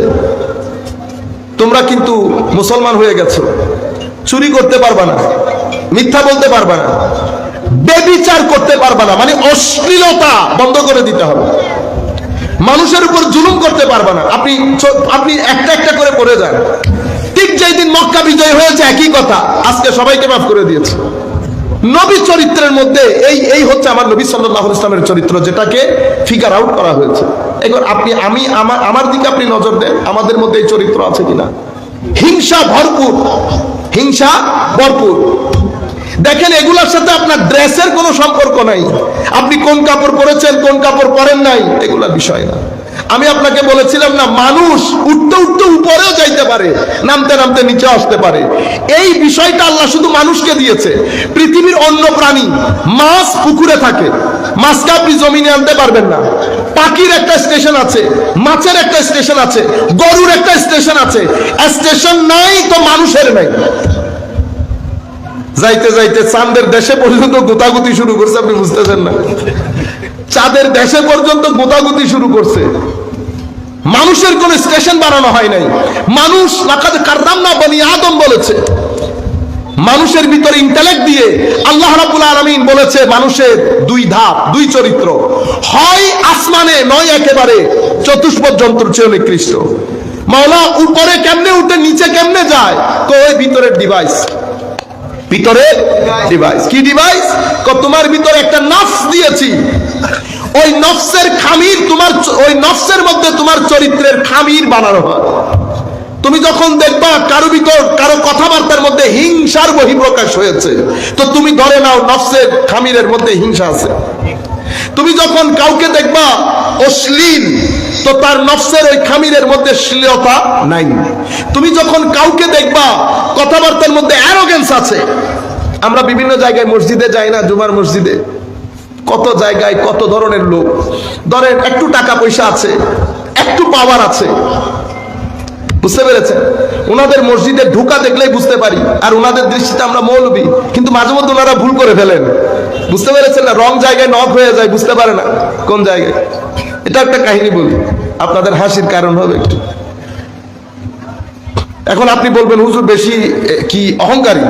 হ্যাঁ, আমি অহংকারীদের কাছে চরম অহংকারী, দুনিয়াদারের কাছে অহংকারী, আর আমি ভদ্রদের জন্য তাদের জুতা আমার মাথার উপর।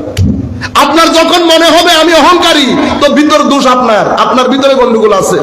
আমার কোনো কথা আপনাকে হিট করেছে, অথচ আমি কাউকে হিট করার জন্য বলি নাই। আল্লাহ মাফ করে দেন, আমি কে হিট করার? আমি আবার কোন কুকুরের মাছ ভাই? আমার কোনো আগামাতা থাকলে না বলতে পারতাম, যদি আলমের জোর থাকতো, তাকওয়ার জোর থাকতো, টাকা পয়সার জোর থাকতো, তাইলে আমি একটা কথা বলতে পারতাম। নাই তো কোনো কিছু নাই। এটা তো আপনারা দিয়ে কি বলছেন না, শাইখ মাইকে আন্তর্জাতিক আন্তর্জাতিক খাবি যাবি, এগুলো দুনিয়াদারি আর কি, যেগুলো হয় এগুলো মানুষ আনার জন্য। মানুষ কি আসবে আপনি আন্তর্জাতিক না বললে? নর্থ বেঙ্গলের দিকে মুফতি না বললে আসে না, সবাই মুফতি ওই কারণে। তো আমি আপনাদেরকে বলতে চাচ্ছিলাম যে মসজিদে ঢুকার সময় বোঝা যায়, মানে একদম ছিঁড়ে ছিঁড়ে সামনের কাতারে চলে আসবে, কেউ মানুষ না, সুটের বুটের, তো বুঝছেন না? তো এরকম আমাদের এক জায়গার মধ্যে অনেক বড় পয়সা, আমাদের ইংল্যান্ডের কথা বলতেছে, পাকিস্তানি লোক, মিরপুর, অনেক বড় পয়সা, ক্যাফসি দোকান আছে বোধহয় 30-35টা, আপনি বুঝতে, অনেক বড় পয়সা। জার্মানি থেকে গাড়ি অর্ডার দিয়ে বানিয়ে আনেন, আপনি বুঝতে পারতেছেন না? তো গায়ে হাওয়া লাগতেছে, হাওয়া লাগতেছে না। একটা জিনিস মাথায় রাখবেন, যেই ব্যক্তি সবুজ গম্বুজ যাকে ইমপ্রেস করে, এই ব্যক্তিকে আপনি তার সামনে যদি পুরা দুনিয়ারে বসাই দেন, ইমপ্রেস করতে পারবে না। হযরত জুনায়েদ বুগদাদি রাদিয়াল্লাহু আনহু হজের মৌসুমে, হজের মধ্যে তিলাওয়াতে কোরআন করছে। তৎকালীন যুগের যিনি মুসলিম দুনিয়ার শাসক, মুসলিম দুনিয়া যখন বলছি তো 3 মহাদেশের শাসক, 3 মহাদেশ যিনি শাসন করছেন, ওনার সরকারি অফিসার গিয়েছে একেবারে হাদিয়া টাদিয়া নিয়ে। খাদেম বলেছে, হুজুর এক ব্যক্তি এসছে, দরজা নক করতেছে। কে? হুজুর সরকার থেকে আসছে, সরকারের বিশেষ অফিসার। হাতে কিছু কি আছে, কি কেন এসছে? হুজুর হাতে দেখলাম, মনে হলো যেন হাদিয়া। জুনায়েদ বাগদাদি কি বলেছে জানেন? বলে ওনাকে বলে দাও ওগুলা নিয়ে ফেরত চলে যেতে, আমরা মালিকের দরবারে এসেছি। ঠিক আছে, আমাদের সাথে ওগুলার কোনো সম্পর্ক নাই, ওগুলার সাথে আমাদের কোনো সম্পর্ক নাই। অর্ধ পৃথিবীর শাসক যারা, তার চেয়েও বেশি এমন ব্যক্তির অফিসারকে দরজা না খুলে দরজা থেকে বিদায় করে দিয়েছে। এই গায়রত আসে কখন? যখন ইলম, আদব, সিজদা তিনটা একসাথে হয়ে সিনার ভিতরে মারিফাতে রব্বানির নূর জ্বলে ওঠে, তখন ওই ব্যক্তি হুজুর পীর তাহের আলাউদ্দিন গিলানী রাদিয়াল্লাহু আনহু, হুজুর গৌসুল আজম আব্দুল কাদের জিলানীর অধস্তন পুরুষ এবং তাহের আলাউদ্দিন গিলানীর সময়কালে কুল কায়নাতের উলামায়ে কেরাম বলতো যে উনাকে দেখলে হুজুর গৌসুল আজমের একটা কপি বলে মনে হতো, জাহেরান এবং বাতেনান। যিনি পাকিস্তানের মধ্যে সফর করে এসেছে, হুজুর সাইদি শেখুল ইসলাম যার মুরিদ এবং এখানকার ফয়েজ লেকে আল্লামা নুরুল হুদা রহমতুল্লাহি আলাইহি যার মুরিদ। আপনারা বুঝতে পারতেছেন কাদেরের নিসবত কি? ওনার কাছে, উনি যখন হিজরত করে এসেছেন, ওনার কাছে আইয়ুব খান গেছিল। আইয়ুব খান গিয়ে বলতেছে, হুজুর কবি কিसी चीज की जरूरत पड़े तो गरीब को याद करना। আইয়ুব খান পূর্ব পাকিস্তান, পশ্চিম পাকিস্তান আর্মি প্রধান। তখন আইয়ুব খানের নাম শুনলে এখানকার মানুষ পর্যন্ত কাঁপতেছে। সেই আইয়ুব খানকে হুজুর পীর তাহের আলাউদ্দিন গিলানী বলেছে, বেটা আল্লাহর খজিনার মধ্যে যদি জিনিস শেষ হয়ে যায় তো আমি তোমাকে অবশ্যই খবর দেব। আল্লাহর খজিনার জিনিস যদি খতম হয়ে যায়, এই জন্য সমস্ত সুফিয়ায়ে কেরাম, যেটাকে হুজুর ইমাম গাজালি রহমতুল্লাহি আলাইহি ওনার কিতাব খুলাসাতুত তাসানিফ ফি তাসাউফ কিতাবের মধ্যে উনি যখন মুর্শিদ কে হতে পারেন তার যখন ক্যারেক্টারিস্টিক বর্ণনা দিচ্ছেন, মুর্শিদ কাপড়ের নাম না, মুর্শিদ পরিবারের নাম না, মুর্শিদ ফ্যামিলির নাম না, মুর্শিদ এটা শিক্ষকতার বিষয়। আপনি অঙ্কের শিক্ষক, আপনার বাবা অঙ্কের শিক্ষক বলে আপনি অঙ্কের শিক্ষক হতে পারবেন? এটা হয় আল্লাহর দুনিয়াতে, তো এখানেও যেমন হয় না, এখানেও যেমন হয় না। হুজুর ইমাম গাজালি বলছেন, সেই ব্যক্তি মুর্শিদের একটা বড় ক্যারেক্টারিস্টিক হচ্ছে যার ভিতরে মাল ও দৌলতের লোভ থাকে না। এক। দুই, যেই ব্যক্তি মানুষের টাকা পয়সা পাওয়ার, যেই ব্যক্তির ভিতরের মধ্যে পরিবর্তন করতে পারে না, এগুলো হচ্ছে মুর্শিদ হওয়ার। উনি 7, 8, 9টা সিম্পটম লিখেছেন, ক্যারেক্টারিস্টিক লিখেছেন, আওসাফ লিখেছেন। সেখান থেকে আমি 2টা বললাম শুধু আপনাদেরকে। হুজুর গৌসুল আজম ইমাম গাজালি রহমতুল্লাহ আলাইহি বলেছেন। তাহলে মাল ও দৌলতের হিস না থাকা। এখন উনি ঢুকেছেন, ঠাস করে ওই মসজিদকে কিছু দানও করেছেন। আপনি এগুলো বক্তব্যের মাঝখানে হচ্ছে, আদবের খেলাফত। যেই হন আপনি মসজিদে ঢুকেছেন, আল্লাহর বান্দা যিনি নামাজ পড়াচ্ছেন উনি আপনার শিক্ষক, ইমাম এবং খতিব। সুতরাং শিক্ষক ছাত্র, আপনি ছাত্র, আপনি যেহেতু খতিবের সাথে আছেন, ওনার কথা শুনছেন, উনি আপনার শিক্ষক, তো ছাত্রের একটা আদব আছে না? আপনি যখন অধৈর্য হয়ে যাচ্ছে, তো হঠাৎ করে টাকা পয়সার প্রেসার সহ্য হয় না মানুষের, অধৈর্য হয়ে যায়। ওনার নাম বলেছি, নাম বলার পর আমি চৌধুরী বলি নাই, উনি এটা মাইন্ড করেছেন এবং উনি আবার খবরও দিচ্ছেন আমাকে চৌধুরী বলা হয়নি। কেন ইমাজিন? তারপরের জুমায় আমি বলছি আমি চৌধুরী, আগামী জুমায় বলে দেব। আগামী জুমায় আসছেন উনি, তখন আমি বলছি যেই দেশে ওয়াল মার্কেটে 3 টাকার ভ্যালু নাই, সেই দেশের মানুষ চৌধুরী হয় কেমনে? আপনারা বুঝতে পেরেছেন? মানে যেই দেশে ওয়াল মার্কেটে, যেই দেশে 3 টাকার ভ্যালু নাই, সেই দেশের মানুষ কি চৌধুরী হতে পারে? এটাই ওনাকে চৌধুরী বলছে, বুঝতে পেরেছেন? এখন আবার ভালো সম্পর্ক, আল্লাহর মেহেরবানি। তাহলে আপনাদেরকে বলতে যাচ্ছি, এটা হয় যখন এই জায়গার ভিতরে হিংসা ঢুকে যাবে, অহংকার ঢুকে যাবে, সেন্টেন্স যেটা ডেলিভারি হবে সেটার ভিতরে অহংকার। নামাজি হলেও অহংকার থাকবে, যেভাবে হোক সকল জায়গা আপনি কন্ট্রোল হচ্ছে এই জায়গা থেকে। সেই কারণে আপনি যখন পীরের দরবারে গেলেন, হুজুর গৌসুল আজমের দরবারে গেলেন, হুজুর আমি আপনার কলেজে ভর্তি হইতে চাই, আচ্ছা কেন হুজুর এটারে ছাই দিয়ে ধরতে হবে, ছাই দিয়ে ধরতে হবে, তো ছাই দিয়ে ধরলে কি করতে হবে? তো হুজুর গৌসুল আজম বলছে আমার এই কাদেরিয়া তরিকায় আমি 7টা জিনিস রেখেছি, এটাকে বলা হয় উসুলুত তরিকা আল কাদেরিয়া। উসুলুত তরিকা আল কাদেরিয়া, কাদেরিয়া তরিকার উসুল। তার মধ্যে প্রথম যেটা বলা হচ্ছে সেটাকে বলা হচ্ছে মুজাহাদা। কি মুজাহাদা? মুজাহাদা কিভাবে করবেন? মুজাহাদা এটাকে ছাই দিয়ে ধরার জন্য মুজাহাদার প্রথম বিষয় হচ্ছে রোজা রাখা। কি রাখা? রোজা রাখা। যেই কোন সুফিয়ায়ে কেরাম যার কাছে হুজুর ফুদাইল ইবনে ইয়াসকে জিজ্ঞেস করা হয়েছিল, হুজুর বিমা ওয়াসালতা ইলা হাযাল মাকাম, এই মাকামের মধ্যে কিভাবে পৌঁছালেন? উনিও জবাব দিয়েছে 7টা জিনিস। বিলজু, প্রথমটা হচ্ছে বিলজু। তো বিলজু মানে ক্ষুধা লাগলে কি হয়? ক্ষুধার মাধ্যমে এটা সংকুচিত হয়ে যায়, দুর্বল হয়ে যায়। নফস যখন দুর্বল হয়, নফস যখন দুর্বল হয়, এদিক থেকে সুফিয়ায়ে কেরাম আপনাকে ইবাদত রিয়াজতে লাগিয়ে দেন, খালকে খুদার খেদমতের মধ্যে লাগিয়ে দেন, তিলাওয়াতে কোরআন জিকিরের মধ্যে লাগিয়ে দেন, আখলাকের মধ্যে লাগিয়ে দেন। আখলাকের নূর, তিলাওয়াতের নূর, সিজদার নূর, জিকিরের নূর, সোহবতের নূর, ইলমের নূর, ইবাদতের নূর, সব নূর গিয়ে জমা হচ্ছে।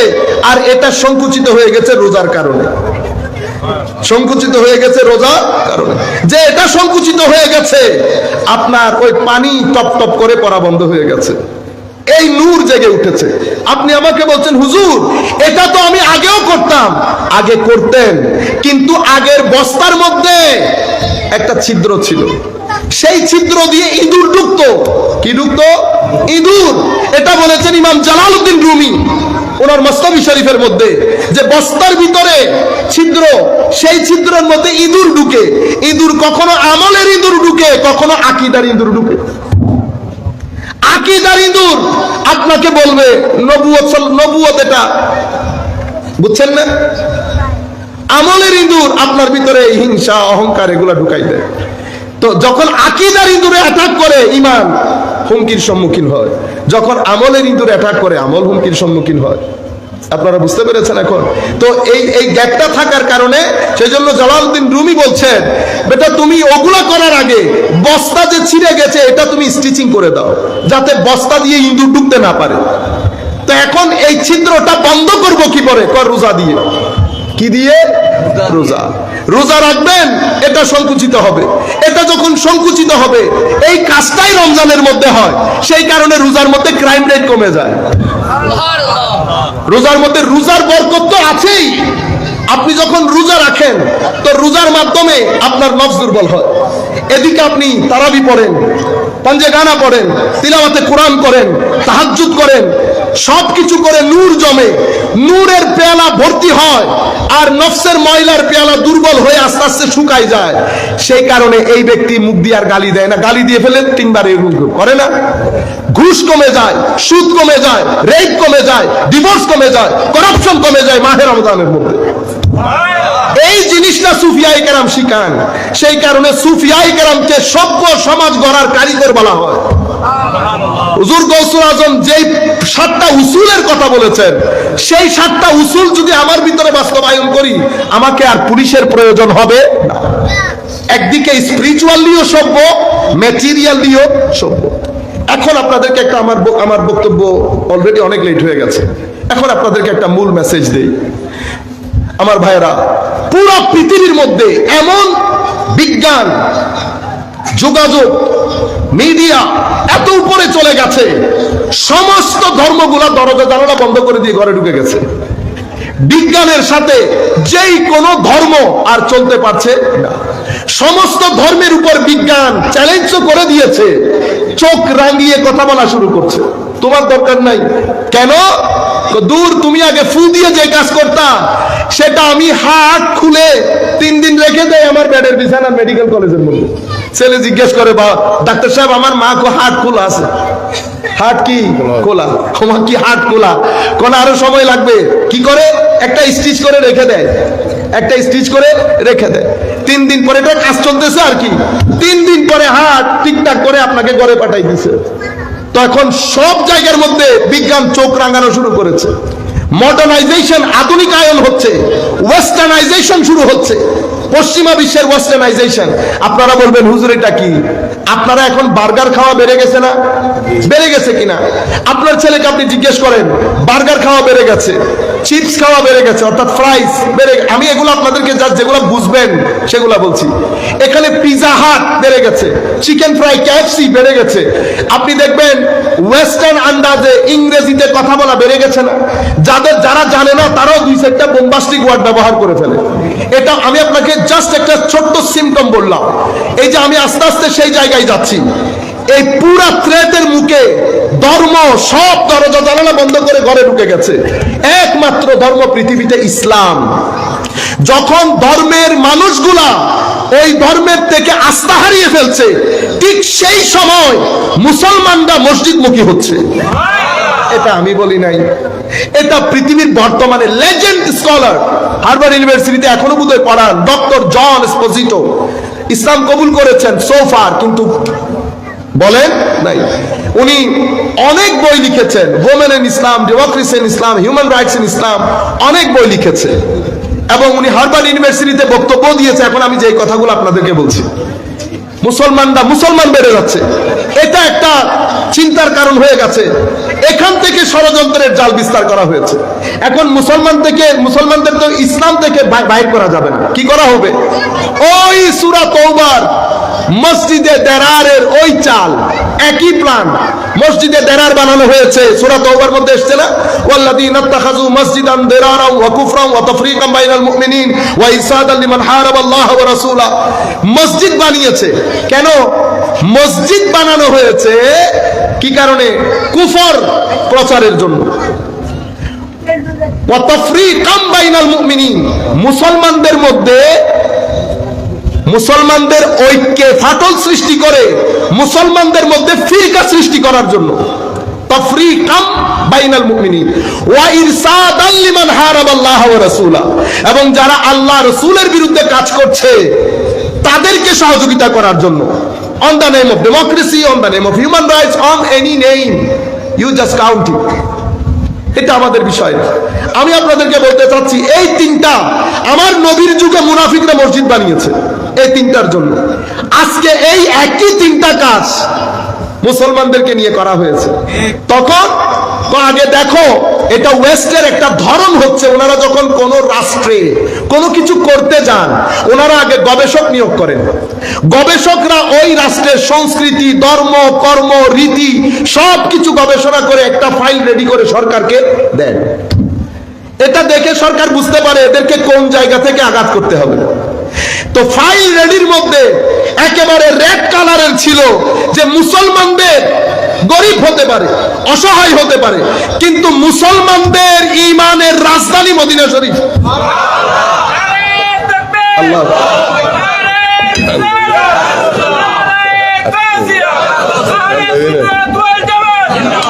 মুসলমানদের ঈমানের রাজধানী মদিনা শরীফ। তো কি জিনিস? কয় সবুজ গম্বুজ মুসলমানদের হৃদয়কে কন্ট্রোল করে। এজন্য আল্লামা ইকবাল বলেছেন, ये फाका कश जो मौत से डरता नहीं जरा रूह मोहम्मद उसके बदन से निकाल दे। বুঝতে পেরেছেন? এটা হচ্ছে ফিগার আউট করেছে, সামারাইজ করেছে যে মদিনা শরীফ সবুজ গম্বুজ মুসলমানদের। ওই জায়গা থেকে যদি একটা আজান দেওয়া হয়, পুরা মুসলমান আফ্রিকা থেকে শুরু করে মিশর, নর্থ আমেরিকা, বাংলাদেশ সবাই একসাথে দাঁড়িয়ে যাবে। তো করতে কি হবে? ধর্ম রাখবো, সেখানে নবী করিম সাল্লাল্লাহু আলাইহি ওয়াসাল্লামকে ঘিরে সমস্ত ষড়যন্ত্রের নকশা বানানো হয়েছে। আপনি যতগুলো নাম দেখছেন, আমার এই ভাই বলতেছে আমি আহলে হাদিস, কেন মাযহাব মানি না, মাযহাব অনেক পরে আসছে। আচ্ছা, দেখছেন আমি সাধারণ মুসলমানকে আমরা কিভাবে কনফিউজ করি। তো 1400 বছরের মুসলমান কি কাজী খাইছে? এত বড় মানে নিউটন সায়েন্স বুঝে নাই, যেটা আপনি বুঝে ফেলেছেন। মানে নিউটন, আইজ্যাক নিউটন সায়েন্স বুঝে নাই। অর্থাৎ আপনি বলতে চাচ্ছেন শেক্সপিয়ার ইংরেজি সাহিত্য বুঝে নাই, যেটা আপনি বুঝেছেন। তো যদি এরকমই হয়, সাহিত্য আপনি লিখে চিটং ইউনিভার্সিটিতে দিয়ে দেন, আজকে বলে দেন হুজুর এই শেক্সপিয়ারকে ব্যান করে দেন, আমরা লিখতেছি এটা দেন। আপনি এরকম হলে টলস্টয়কে ব্যান করে দেন। আপনি যদি এরকম হয় নজরুল, রবীন্দ্রনাথ সবাইকে ব্যান করে দেন। লাগবে না তোমাদেরকে? বাংলা সংস্কৃতি আমরা কম বুঝি নাকি? এই সিম্পল জিনিস আপনাদের বুঝে আসেন আমার ভাইয়েরা। 1400 বছরে পৃথিবীর বড় বড় আলেম, আমার নবী বলছে আমার এক এক উম্মতের আলেম চলে যাওয়া মানে আলম উঠে যাওয়া। আমার নবী বলছেন শেষ যুগে আলম থাকবে না। আমাদের এখন দেখছেন না, আপনি আমাদের দিকে তাকিয়ে আছেন না, আপনার কাছে আমি বড় আলেম, আমি বলছি আমি আলমের জানি না ভাই। আপনার কাছে আমি বড় আলেম। আমাকে একজন জিজ্ঞেস করেছে, হুজুর কিয়ামতের সবচেয়ে তরু তাজা কি আলামত কোনটা? আলম কিয়ামতের সবচেয়ে তরু তাজা আলামত হচ্ছে আমাদের মতো ব্যক্তিকে আন্তর্জাতিক বলে আল্লামা বলা। এটা হচ্ছে কিয়ামতের সবচেয়ে তরু তাজা আলামত। ঠিক, মানে অযোগ্য ব্যক্তিকে যখন যোগ্যতার সিটে বসিয়ে আসমানে তুলবেন, লোকাল মসজিদে যাই নাই, আপনি বলতেছেন আন্তর্জাতিক কারি, আন্তর্জাতিক বক্তা, আন্তর্জাতিক গবেষক। গবেষণার যেই ব্যক্তি জানে না তাকে বলতেছেন আপনি গবেষক। মাস্টার্সের পড়ে নাই, আপনি তাকে বলতেছেন পিএইচডি ডক্টর। কোন জাহালাতের মধ্যে আছে আপনি বুঝতে পারেন। আমার নবী বলছে এলম উঠে যাবে, আলেম ইন্তেকাল করে করে। হাশিমি উঠে যাবে, এলম চলে যাবে। উবাইদুল হক নয়মি চলে যাবে, এলম উঠে যাবে। আশরাফুজ্জামান আল কাদেরী হোক, জালালউদ্দিন আল কাদেরী হোক, মুফতি ওসি রহমান হুজুর হোক, উনারা চলে যাওয়া, এলম উঠে যাওয়া।